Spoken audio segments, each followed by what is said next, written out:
Level up your listening with Bose Quiet Comfort Ultra earbuds and headphones with immersive sound and world-class noise cancellation for a not-so-silent night.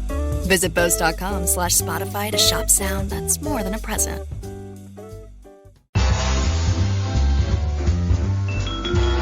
Welcome to the Instagram Stories Flash Briefing.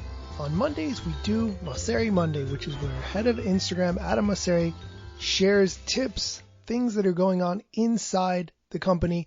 I'm going to share those with you right here. Hope you had a good week. We had a busy week here at Instagram, a number of launches and announcements. It's a election year, so we launched some location transparency tools where in Feed, if most of someone's followers are in a different country than they are, we actually let people know what country they're in. We're piloting that here in the US so people can know where they're getting their information from. We launched some stay home AR filters. We launched this challenges sticker as a test. And so Alicia Keys tried it out this morning. You should check it out on the Good Jobs Challenge. But there's a bunch of others coming there. And today we launched on Messenger Rooms, which is an easy way to connect with people, either planned or just spontaneously and video chat online. There's a lot more coming up too. We're going to hopefully support the ability to create rooms from Instagram really soon. We're going to double the number of people you can video chat with on WhatsApp. We're going to integrate rooms into Portal.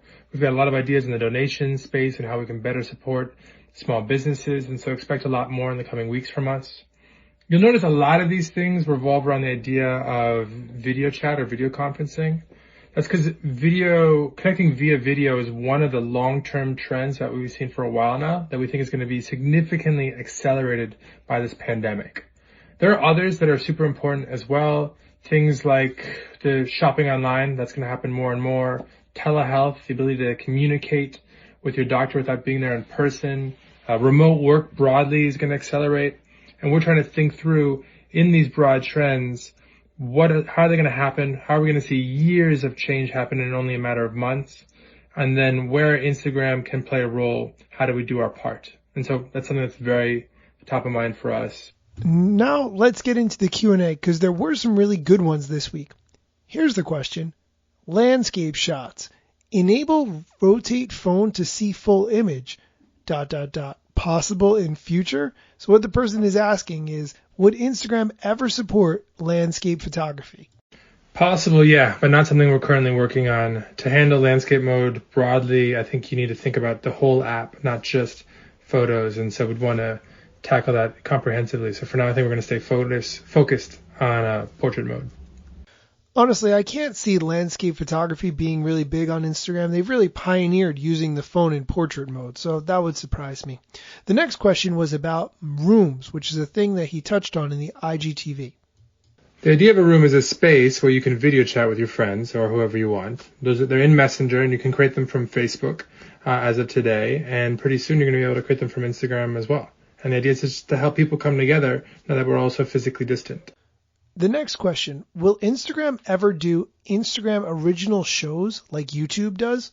I actually really like this question. Here's the answer. Never say never, but I'd much rather create an ecosystem where the people who create videos can get paid naturally through either rev share or branded content deals or other ways than us commissioning content because it's just not scalable. And the last question we're going to talk about tonight, have you considered getting rid of feed posts, as most people just watch stories nowadays?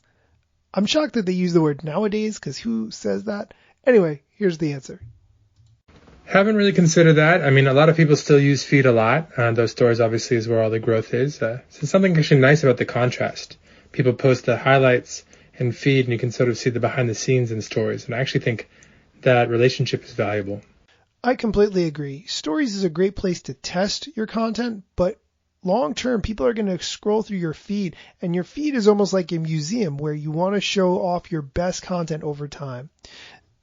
That's it for today's episode, but check out my Instagram page at Daniel Hill Media. I'm doing a deep dive all this week discussing what features businesses can use to leverage Instagram during this difficult time. So check that out on my page. Thanks for listening.